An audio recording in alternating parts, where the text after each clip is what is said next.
Hello again, friends. Today we will be discussing recreational management, which is chapter 20 of your textbook for those who are following along at home. Recreation is an area that is increasing in popularity, and therefore, um, although it doesn't conform 100% to sport management, it certainly is something that bears substantial discussion, and that's why it's present in the textbook. The different aspects of recreation or engaging in different activities with your free time is very, very diverse, and it's becoming very popular as more Americans find that they have increased free time. And although these different segments might have a great deal of diversity, they all share a common mission, which is to improve people's physical well-being as well as mental well-being through this diverse array of activity. So people are really seeking to be involved both directly and indirectly with recreational activities for a variety of reasons. It could be that they're interested in having fun or increasing the amount of excitement in their life or just doing some sort of recreational activity as a mean of relaxation or as part of a social group that they formed and can interact with others as a result of involved in engaging in this recreational activity. Or, like I said, it could be physical or mental challenge, or just something to enhance their lifestyle. So there's a broad array of different activities that fall into recreation, but they all really have that same mission, which I just talked about. And there's different elements of participation. Some people might directly participate in recreation, such as skiing or snowboarding or running, like you see in these pictures.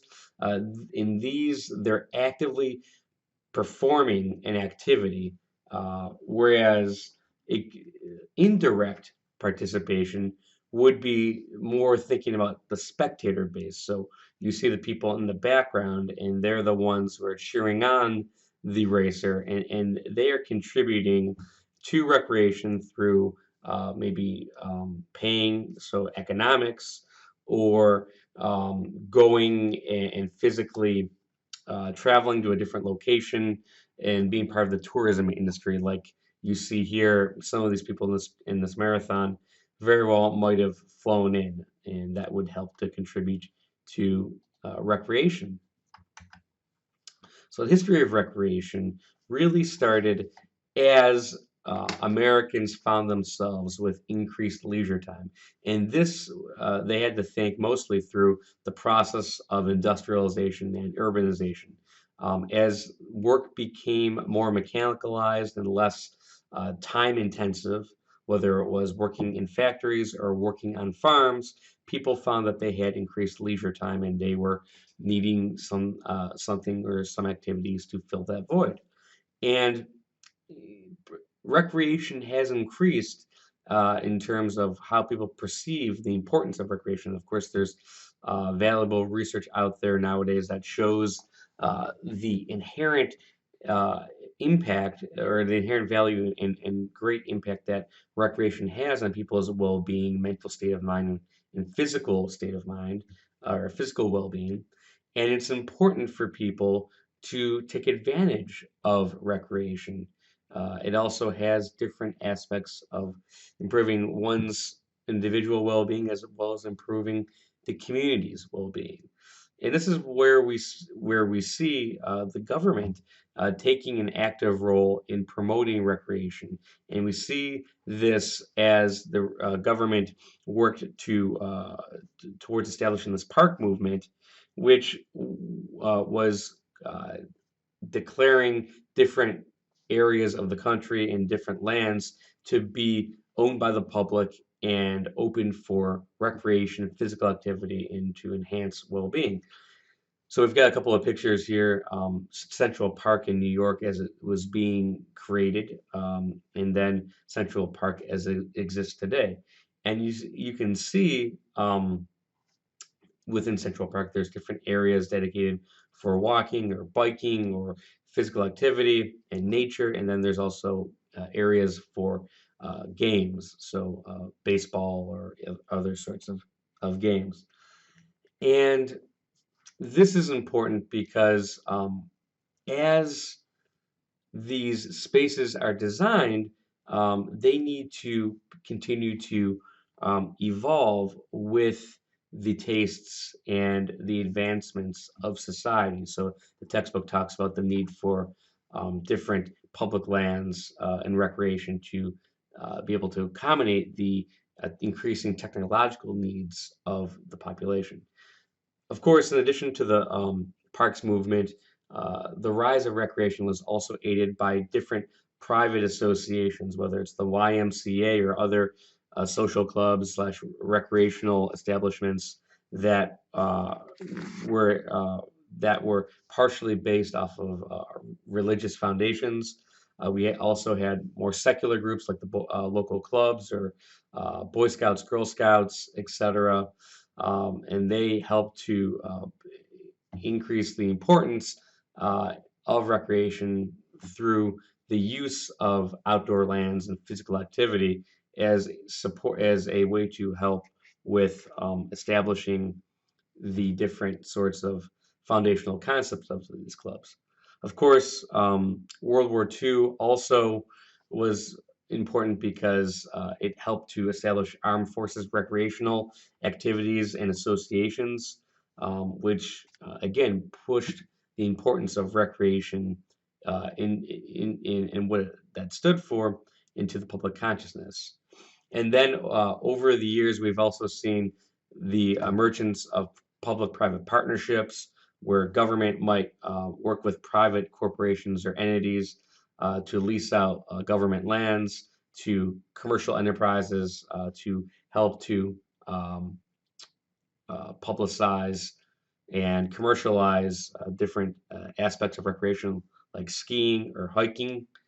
And then there's also been federal legislation that's been passed to promote recreation. So the National Park Service was created um, as a way to help aid in establishing the recreational activities of the people of the United States. And then in the 2010, we see the Obama administration creating this America's Great Outdoors Initiative, which is intended to really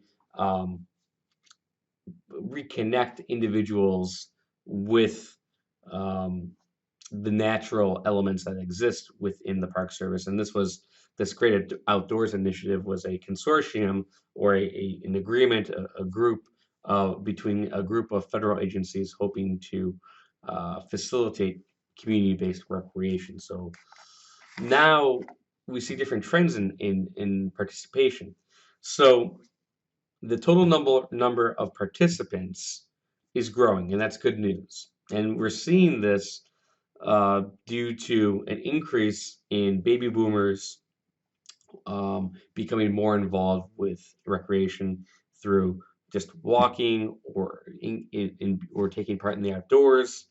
And we also see that extreme sports are making their mark on recreation. And this is something that can attract a variety of ages. So, adventure racing, like running through the wilderness or non traditional races, this is something that has been helpful in attracting more people to recreation. We've also seen triathlons. And marathons, increasing the popularity of recreation. So these different types of recreation are improving popularity, although the most recent research in numbers are showing that there might be a plateau of triathlons and adventure racing. So we'll have to check back in a couple of years to see where these numbers lead us. The recreation industry, like I said, is trying to really capitalize on baby boomers because the baby boomers are one of the largest segments of the United States population, and as they age, there's been a concerted effort to try to get baby boomers more interested in recreation as a way to promote healthy lifestyle. And to that effect, it seems to be working as 68% of uh, of retirees do participate in recreational activities. And as you can see from the graph or the chart, I mean, the largest number is really walking for pleasure, as well as we see gardening, landscaping, and family gatherings, all sorts of informal types of recreation as being the top outdoor recreation over the beginning of the new millennium. So, in addition to an aging population, recreation is also something that people from all backgrounds and all walks of life can engage in. And therefore, those within the recreation industry should understand that the trend of increased diversification is going to continue, and the industry needs to be able to respond to that need. Uh, on top of that, in terms of diversity, we also see technology is something that's going to be influencing how recreation professionals meet the needs of those interested engaging in recreation activities, and therefore different sites, whether it's parks or whether it's just the outdoors or different types of races, need to be in the position to respond to these changing technological needs, such as increased Wi-Fi or being able to have mobile apps to respond to the desires of those who they're trying to attract to their programs. The recreation industry is composed of different segments.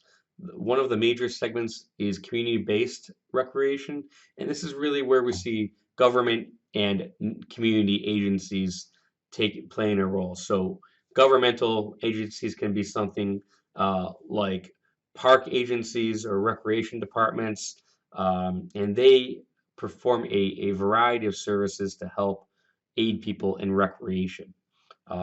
And those agencies can also work with um, private entities such as the YMCA to help with providing different services to the public. And parks and recreations are usually supported through governmental uh, allotments.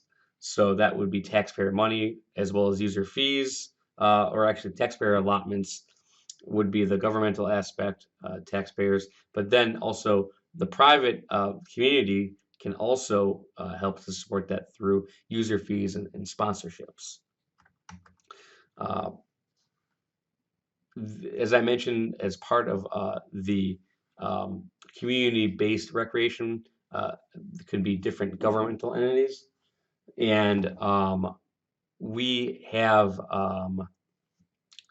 there's the National Park Service, as well as the U.S. Forest Service, and there's also state services such as uh, your state parks and wildlife or parks and recreation.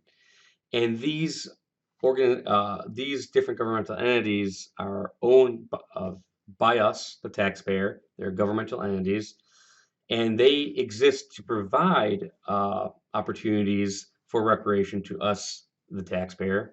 And these different governmental entities are the stewards of these lands. So recreational opportunities for public lands must be managed by these federal and state organizations. So it could be state and federal park services, or it could be forest services. But the problem is increasingly that these governmental entities are being drained of their resources. And so budget cuts and funding reductions will play a role in how effective these governmental entities can be and what services they can offer in the future.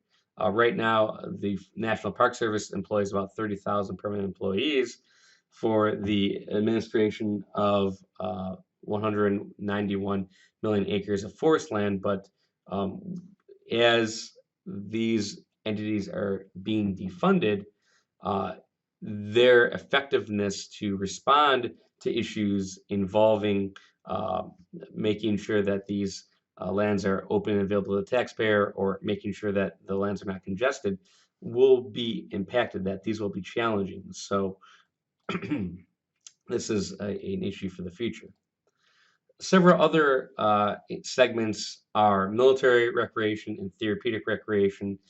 Military recreation was started as a way to increase morale uh, and provide a sense of community to those within the military population. It's maintained by the Department of Defense, and also increasingly, these programs are used to support those disabled veterans who are returning from combat and then aiding in their efforts to train for Olympics and Paralympic competitions. However, again, they are impacted by similar issues as the Park Service and other governmental entities, as funds are increasingly being taken out of their allotment. And so their ability to do more with less is still an issue. Therapeutic recreation is also another segment, and this looks to improve improve the holistic sort of wellness of an individual from an emotional and mental standpoint. And we're seeing increasingly these therapeutic recreation programs being offered through Parks and Recs, as well as a diversity of other sources such as living centers, community mental health agencies, recreational organizations, and social service agencies. And this is just a diversity of programs that are trying to modify behavior and, again, improve holistic well-being. Outdoor recreation is also an area that's a segment of the recreation industry, and this is really a multi-billion-dollar industry. One of the more recent figures tapped the outdoor recreation economy being at $646 billion annually, and over 140 million people in the United States participate each year in outdoor rec. It's outdoor recreation is for individuals who are ones to enjoy the natural environment of the United States throughout the different seasons. And this is a very diverse industry that can be composed of both for-profit and nonprofit segments, as well as a public-private partnership. Spending in the outdoor recreation falls usually within product sales as well as the travel related spending, and it just makes up a quite a diverse segment.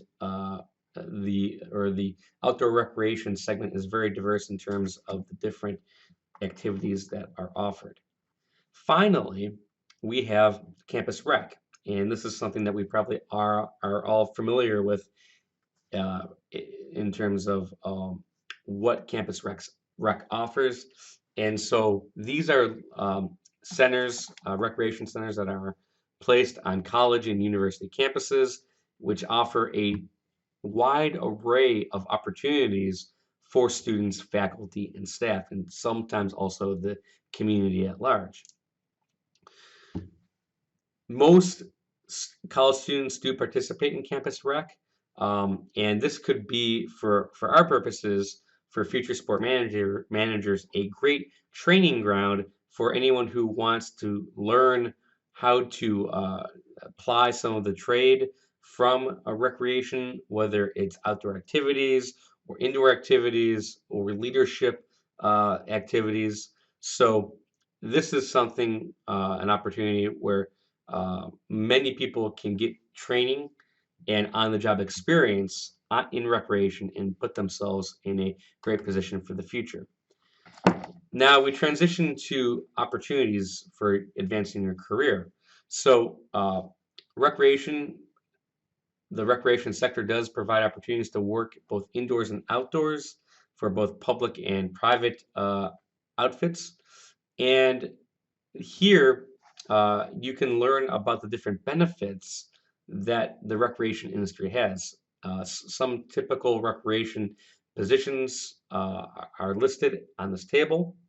Um, if you are seeking to actually join the recreation industry segment, it's those who join are expected to have a high degree of professionalism and also a high degree of dedication to your providing a high level of service. Um, Different strategies for those seeking a job in the recreation field.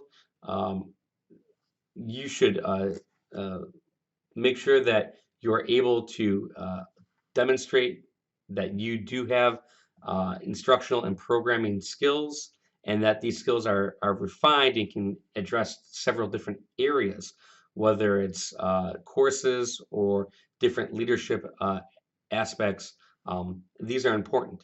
It's also important to decide whether or not the potential employee will gain additional skills through enrolling in a degree program, which is usually a 2 to 4 year commitment, or enroll in a certificate program, which is a much shorter commitment. So these are different aspects that are important to consider. Different issues exist in the recreation field. Like I had alluded to before, budgets are shrinking within state, federal, and local government, and this has led to a kind of a double whammy. There's less funding to hire people, but then also there's deteriorating infrastructure within parks and recreation, which has led to potential increase in crime, and then less people coming to potentially coming to these facilities and these grounds, which then is a decline in tax resources. On top of that, deteriorating infrastructure can create issues with the Americans with Disabilities Act. The ADA is a federal law that requires uh, certain structures within sport and recreation to comply with minimum thresholds uh, for accessibility that has been laid out by the government. Therefore, as people with increased needs from a disability standpoint, people with disabilities increases and are accessing, uh, seeking to access opportunities for recreation. And as baby boomers continue to age, this is going to be an increased issue for those in the recreation management industry.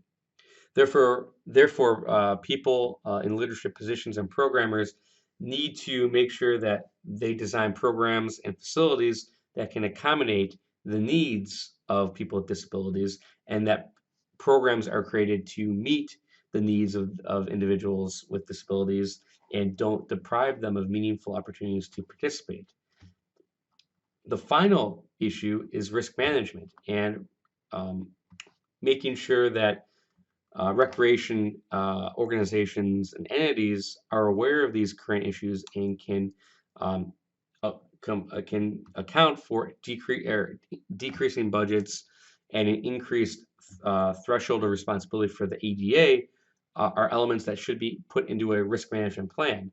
So risk management really is the process of identifying and accounting for risks that your organization faces and creating guidelines to meet these risks. So here are some potential elements for a risk management plan. This might be helpful for you to go over. They're in the textbook as well as they are right here for your review. So hopefully this was a helpful PowerPoint, and hopefully you uh, had your interest piqued in terms of what the recreation industry has to offer, and whether or not this is something that you would be interested in discussing further. I'm happy to do so offline.